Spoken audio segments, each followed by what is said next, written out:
variante et source. Méditation, autre version de l'immortalité.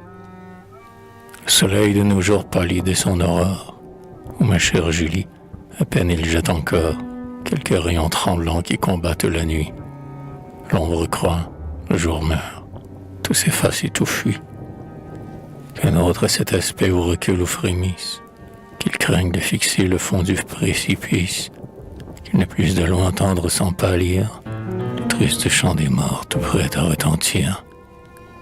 Le bruit du fossoyeur qui, d'un bras mercenaire, pour un prochain cercueil creuse en sifflant la terre, où l'air un gémissant dont les accents confus annonce aux mortels qu'un malheureux n'est plus.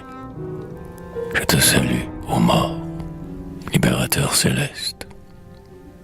Tu ne m'apparais point sous cet aspect funeste que t'a prêté longtemps l'épouvante ou l'erreur. Ton bras n'est point armé d'un glaive destructeur, ton front n'est point cruel, ni ton regard perfide. La nuit n'est pas ta sœur, ni le hasard ton guide. Tu n'anéantis pas, tu délivres. Ta main, céleste messager, porte un flambeau divin. Quand mon œil fatigué se ferme à la lumière, tu viens d'un jour plus pur inonder ma paupière. Et l'espoir, près de toi, rêvant sur un tombeau, de l'avenir caché déchire le rideau. Viens donc, viens détacher mes chaînes corporelles. Viens, ouvre ma prison. Viens, prête-moi tes ailes. Que tardes-tu? Paraît que je m'élance enfin vers ce tout inconnu, mon principe et ma fin. Qui m'en a détaché? Qui suis-je et que dois-je être? Je meurs et ne sais pas ce que c'est que de naître. Toi qu'en vain j'interroge, esprit, hôte inconnu, avant de m'animer, quel ciel habitais-tu? Quelle main t'a jeté sur ce globe fragile? Quelle main t'enferma dans ta prison d'argile? Par quel nœud étonnant, par quel secret rapport, le corps tient-il à toi comme tu tiens au corps? Quel jour séparera l'esprit de la matière? Pour quel nouveau séjour quitteras-tu la terre? As-tu tout oublié? Par-delà le tombeau, vas-tu renaître encore dans un oubli nouveau? Vas-tu recommencer une semblable vie? Dans le sein de Dieu, ton centre et ta patrie, affranchi pour jamais de tes liens mortels, vas-tu jouer enfin de tes droits éternels? Oui, tel est mon espoir, à ma chère Julie. C'est par lui que déjà mon âme raffermie, puis voir sans effroi sur tes traits enchanteurs, se faner du printemps les brillantes couleurs.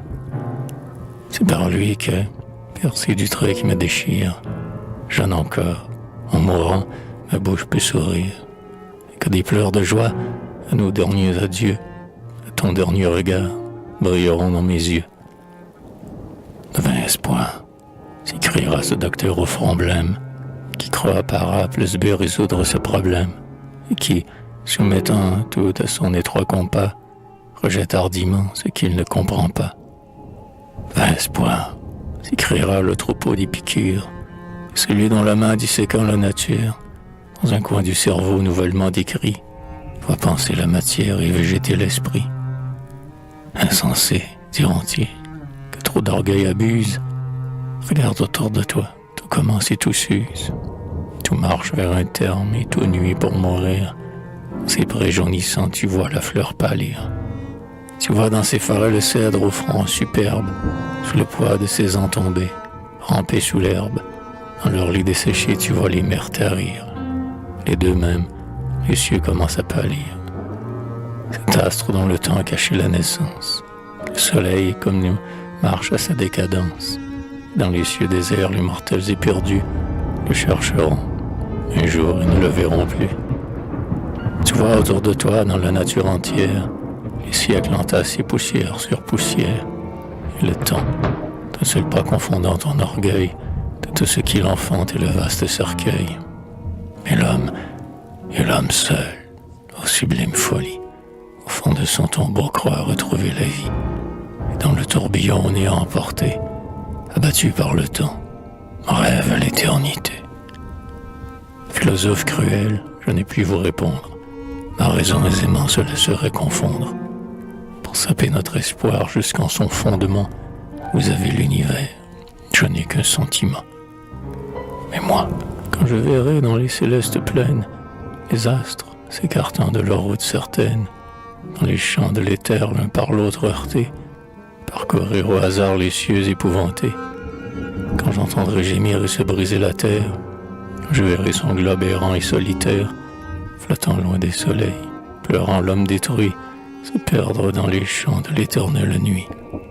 Et quand, dernier témoin de ces scènes funèbres, entouré du chaos, de mort et de ténèbres, seul je serai debout, seul, malgré mon effroi, être infaillible et bon, j'espérerai en toi, et certain du retour de l'éternelle aurore, sur les débris du tout, je t'attendrai encore.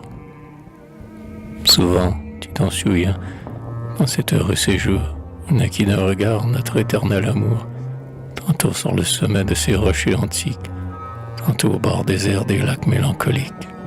Sur l'aile du désir, loin du monde emporté, je plongeais avec toi dans ces obscurités. Les ombres, en longs plis descendant des montagnes, un moment à nos yeux dérobait les campagnes. Mais bientôt, s'avançant sans éclat et sans bruit, le cœur mystérieux des astres de la nuit, nous rendant les objets voilés à notre vue, ces molles lueurs revêtaient l'étendue.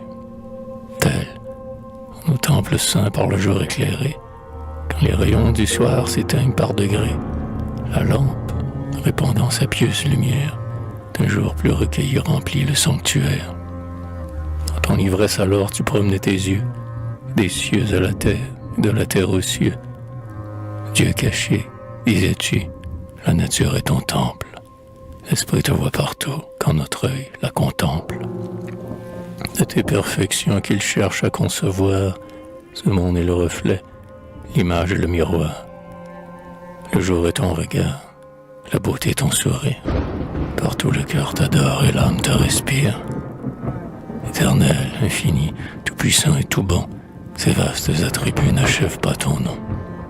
Et l'esprit, accablé par ta sublime essence, célèbre ta grandeur jusque par son silence.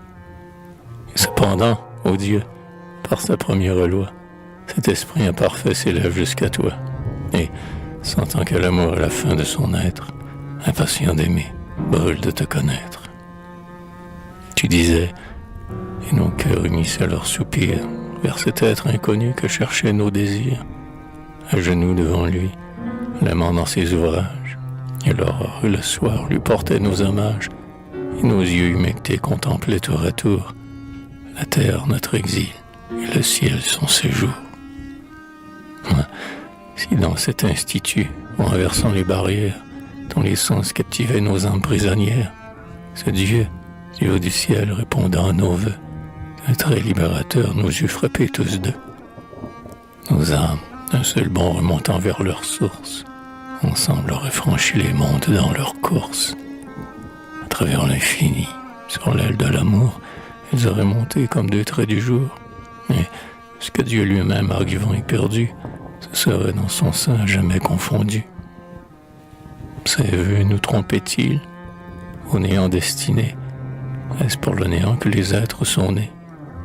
Non, cet être parfait, suprême intelligence, à des êtres sans but n'eût pas donné naissance.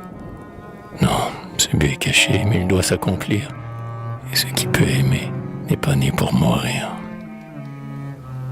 Et cependant, jeté dans les déserts du monde, l'homme, pour s'éclairer dans cette nuit profonde, n'a qu'un jour incertain, qu'un flambeau vacillant, qui perce à peine l'ombre et meurt au moindre vent. Et, tel qu'au sombre bord l'ombre des Danaïdes, s'efforce de remplir des urnes toujours vides, poussé par son esprit, tourmenté par son cœur, l'un cherche la lumière et l'autre le bonheur. L'un, sans cesse entouré de nuages funèbres, creusant autour de soi, ne trouve que ténèbres, et, suivant vainement la lueur qui le fuit, de la nuit échappée, retombe dans la nuit. L'autre, altéré d'amour, enivré d'espérance, vers un but fugitif incessamment s'élance, toujours près de l'atteindre, toujours abusé, sur lui-même à la fin il retombe épuisé. Ainsi, l'homme flottant de misère en misère, du berceau vers la tombe achève la carrière, et, du temps et du sort, joie infortunée, descendant au tombeau, dis, pourquoi suis-je né? Pourquoi? Pour mériter, pour expier peut-être. Et puisque tu naquis, il était bon de naître.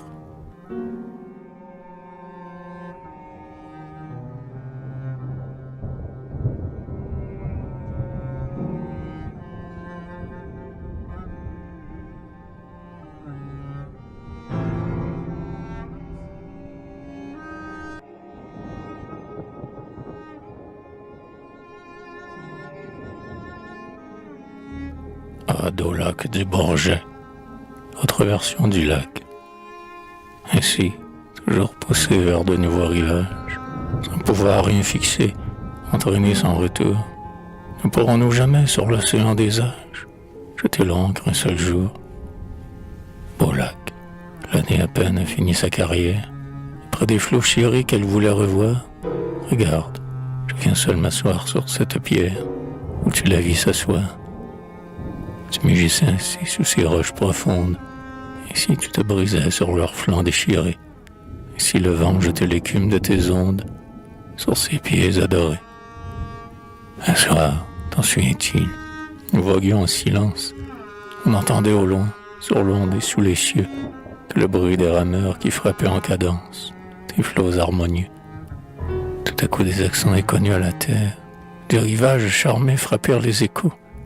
Le flot fut attentif, et la voix qui m'est chère chanta ces tristes mots. Oh, temps, suspends ton vol, et vous, heure propice, suspendez votre cours. Laissez-nous savourer les rapides délices, les plus beaux de nos jours. Assez de malheureux ici-bas vous implorent, coulez, coulez pour eux. Prenez avec leurs jours les soins qui les dévorent, oubliez les heureux. Mais je demande en vain quelques moments encore. Le temps m'échappe et fuit. Je dis à cette nuit, sous plus lente, et l'aurore va dissiper la nuit. Aimons donc, de l'heure fugitive, hâtons-nous, jouissons. L'homme n'a point de port, le temps n'a point de rive, il coule, et nous passons. Elle se tut, nos cœurs, nos yeux se rencontrèrent. Des mots entrecoupés se perdaient dans les airs, et dans un long transport nos âmes s'envolèrent, dans un autre univers. Nous ne pûmes parler, nos âmes affaiblies succombaient sous le poids de leur félicité. Nos cœurs battaient ensemble, et nos bouches unies disaient « Éternité ». Juste ciel, se peut-il que ces moments d'ivresse, où l'amour à long flot nous verse le bonheur, s'envole loin de nous de la même vitesse que les jours de malheur. Et quoi, n'en pourrons-nous fixer au moins la trace? Quoi, passer pour jamais? Quoi, tout entier perdu? Ce temps qui les donna, ce temps qui les efface, ne nous les rendra plus. Éternité, néant, passé, sombres abîmes, que faites-vous des jours que vous engloutissez? Parlez. Nous rendrez-vous ces délices sublimes que vous nous ravissez? Ô lac, rocher muet, imposante verdure, vous que le temps épargne ou qu'il sait rajeunir, gardez de cette nuit, gardez, belle nature, au moins le souvenir. Qu'il soit dans ton repos, qu'il soit dans tes orages, ô lac, et dans l'aspect de tes riants coteaux, et dans ces noirs sapins, dans ces rocs sauvages qui pendent sur tes eaux. Qu'il soit dans le zéphyr qui frémit et qui passe, dans les champs de tes bords par tes bords répétés, dans l'astre au front d'argent qui blanchit ta surface de ses molles clartés. Que le vent qui gémit, le roseau qui soupire, que les parfums légers de ton air embaumé, que tout ce qu'on entend, l'on voit ou l'on respire, tout disent ils ont aimé.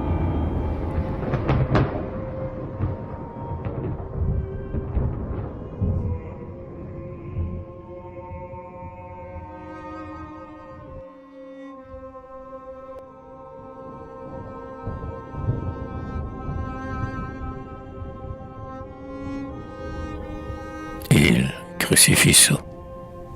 Prose d'inspiration pour le crucifix. Image d'un Dieu sauveur, espérance du coupable, gage d'immortalité pour le malheureux. Reçois sur tes pieds divins ce baiser baigné de larmes.